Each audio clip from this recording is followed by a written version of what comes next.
자, 안녕하세요. 영교시 부모의 김성곤 교수입니다. 자, 금일을 금요일로, 자, 사흘을 사일로 착각한다는 청소년들의 문해력 저하 논란, 많이들 들어보셨죠? 특정 단어의 뜻을 알지 못하는 것이 문해력 저하일까요? 오늘은 전문가를 모시고 그 이유를 낱낱이 파헤쳐 보겠습니다. 안녕하세요. 네, 안녕하세요. 네, 자기소개 부탁드리겠습니다. 엄마의 힘을 믿습니다. 24년차 현직 교사이자 중등필독신문 작가 이현옥입니다.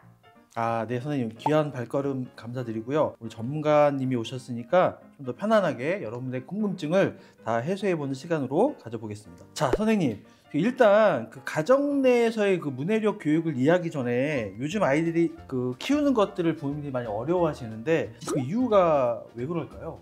출산율이 낮잖아요. 그래서 출산율이 왜 낮을까 조사를 해봤더니 아빠보다도 엄마가 출산율 했을 때 아이들을 돌보는 게 너무 힘들다라는 답변이 유독 많았어요. 엄마한테 아이를 키우는 그런 부담이 좀 많다는 얘기죠. 그런데 예전에는 왜 아이가 하나 있으면 할머니, 할아버지, 이모, 고모, 삼촌 이렇게 많은 사람들이 같이 모여서 아이한테 뭐 조언도 해주고 예뻐도 해주고 이렇게 같이 키웠잖아요. 근데 이제 핵가족화가 되면서 엄마의 책임이 굉장히 많아진 거예요. 또 조언을 딱히 주는 사람도 없고, 그런데 이 시점에서 또 인공지능이 나타나잖아요. 인간이 할 수 있는 어느 정도의 능력을 인공지능이 해내는 거예요. 인공지능까지 우리 아이의 일거리를 뺏고 아이들의 생각을 방해하고 엄마들이 더 혼란스럽고 어려워지는 거죠. 그러니까 사실 요즘에 뭐 핵가족이 되고 이러면서 가족이 좀 붕괴되고 구성원들이 이러면서 사실 부모 교육이나 지금 말씀하신 자녀 교육이 더 힘들어지는 것들은 사회적인 현상인 것 같습니다. 자, 선생님, 그러면 예전에 비해서 우리가 도움받을 수 있는 자원들이 참 많이 있습니다. 뭐 예를 들어서 인터넷 강의만 들어도 우리 강남의 유명 강사들을 만날 수도 있고요.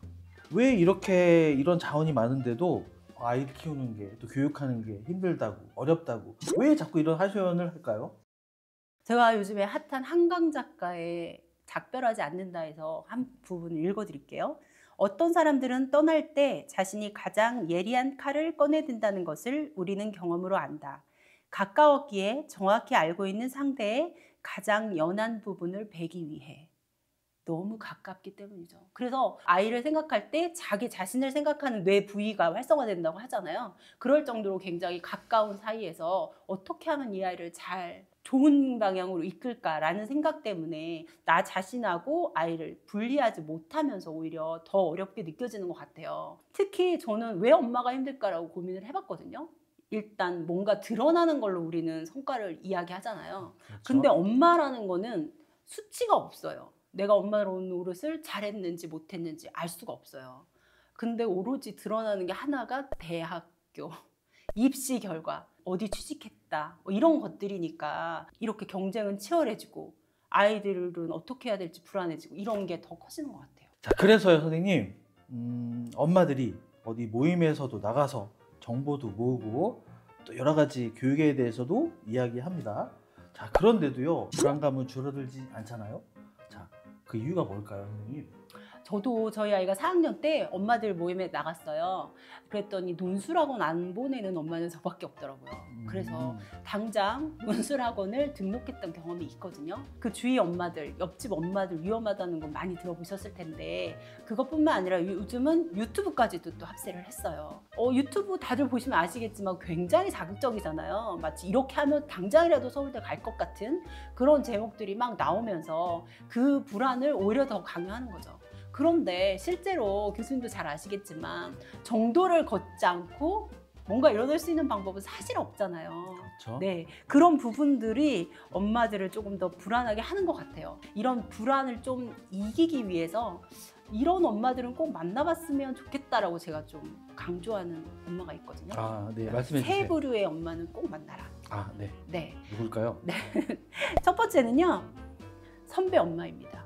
아, 선배 네. 엄마. 보통은 같은 또래 엄마들을 만나잖아요. 네. 같은 또래 엄마들을 만나면 사실 결론이 뭐냐면 모르겠어, 어떻게 해야 돼 하거나 아이들 뒷담을 하거나 뭐 이렇게 하면서 그냥 결론 없이 끝나는 경우가 굉장히 많아요. 네. 그래서 엄마가 어린 건 상관없는데 내 아이보다 한 살이라도 더 많은 선배 엄마를 만나면 조금이라도 조언을 얻을 수 있어요. 그렇죠.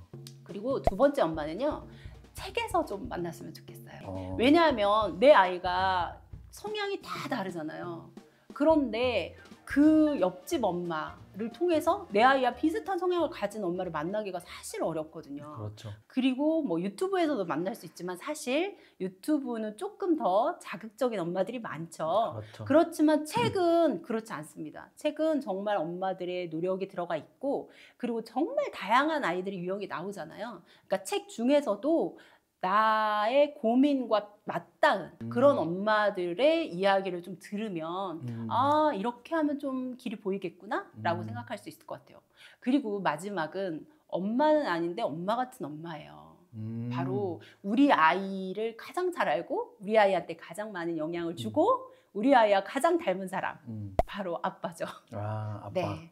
물론 아이가 아빠랑 똑같은 건 아니에요. 조금 다르지만 그런 성향을 좀 설명을 해줘요. 그러면 그때 나와 전혀 다른 아이를 좀 이해할 수 있더라고요. 그래서 그 세 부류의 엄마를 좀 만나면 좀 도움이 되지 않을까 싶습니다. 근데 우리 아이들은 정말로 문해력이 낮은지 실제 교육 현장에 계시니까 선생님들은 어떻게 느끼고 계시나요? 보통 문해력을 어휘력이라고 생각을 해서 요즘 그런 논란들이 굉장히 많잖아요. 그런데 실제적으로 일상에서 쓰지 않는 단어를 아이들한테 던져놓고 시발점 이렇게 하면 잘 쓰지 않는 단어잖아요. 그래서 익숙하지 않은 것뿐인데 너무 문해력에 문제가 있다라고 하는 건 아닌지 좀 살펴봐야 돼요. 그런 말은 쓰지도 않는데 평소에 들어본 적도 없고 필요도 없는 말을 그렇죠. 네. 왜 그렇게 하냐. 그리고 한국말로 바꿔서 설명할 수 있는 걸 굳이 왜 어렵게 설명하면서 왜 우리한테 모른다고 하냐. 아이들을 2022년에 국제학업 성취도 평가에서 검사를 했더니 우리 아이들 문해력 낮지 않습니다. 상위예요. 네, 결코 낮지 않거든요. 그리고 아이들이 새로운 문화를 만들어가고 기존의 것에 반항하고 그걸 무너뜨리고 새로 만들어야 되는 게 아이들이잖아요. 그렇기 때문에 새로운 언어에는 굉장히 흡수가 빨라요. 그렇기 때문에 시발점은 모르더라도 새로 만들어지는 단어에 감각 있게 굉장히 반응을 잘 하거든요. 오히려 문해력을 어휘력의 문제로만 국한짓지 않았으면 하는 생각이 좀 듭니다. 그러니까 아이들 입장에서는 또 반대로 본인들이 쓰는 이런 일상적인 은어나 용어들을 어른들이 모르니까 우리 보고 어른들한테 문해력이 낮다라고 말을 할 수도 있는 상황이라고 저는 생각이 좀 드네요. 그렇죠. 자, 근데 사실 우리가 이제 문해력이 얘가 높은지 낮은지 가정에서 어떻게 알 수 있습니까, 선생님? 예를 들어보면 교과서라는 거는 그 학년에 꼭 배워야 될 내용을 담은 거예요. 그래서 교과서를 이해하고 설명하는데 문제가 없다면 문해력은 괜찮다라고 판단할 수 있을 텐데 교과서에서 체크를 해볼 수 있는 게 학습 도구어라는 거예요. 학습 도구어라는 거는 학습에 꼭 필요한 어휘를 말하거든요. 그래서 이거를 알고 있어야지 개념도 이해하고 문제 해결도 할 수 있는 거예요. 그래서 각 학년에 맞는 학습 도구어를 체크를 해보셔서 그걸 알고 있는지 생각을 해보시면 돼요. 그래서 뭐 1, 2학년 같은 경우에는 찾다, 잡다, 체험 이런 것들이 학습 도구에 해당이 돼요. 좀 실제적이고 실질적인 단어들이죠. 3, 4학년으로 올라가면 관계, 감동, 공평 한자어들이 많이 추가가 되고요.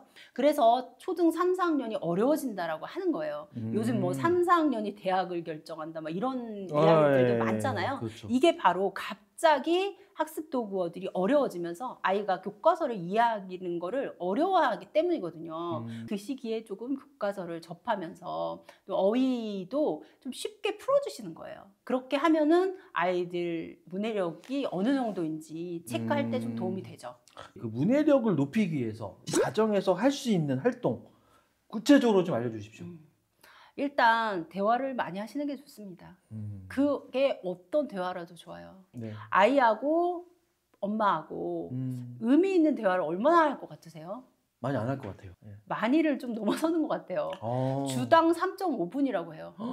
네. 그래요? 아이한테 공부해, 스마트폰 그만해, 밥 먹어, 책봐 이런 거 이외에 정말 가치에 대해서 이야기하는 시간이 그렇게 적다고 하거든요. 거의 뭐 하지 마라 이런 얘기네요. 네. 네, 그래서 그런 가치를 찾을 수 있는 대화를 하면 좋은데요. 이때 바로 유튜브를 활용하세요. 네, 유튜브로 아이가 하루 종일 보잖아요. 네네. 자꾸 엄마가 질문을 던지는 거죠. 나 영교식 부모 영부 봤는데 여기서 이런 이야기 나오더라. 너 어떻게 생각해? 라고 하면서 뚝 던지는 거예요.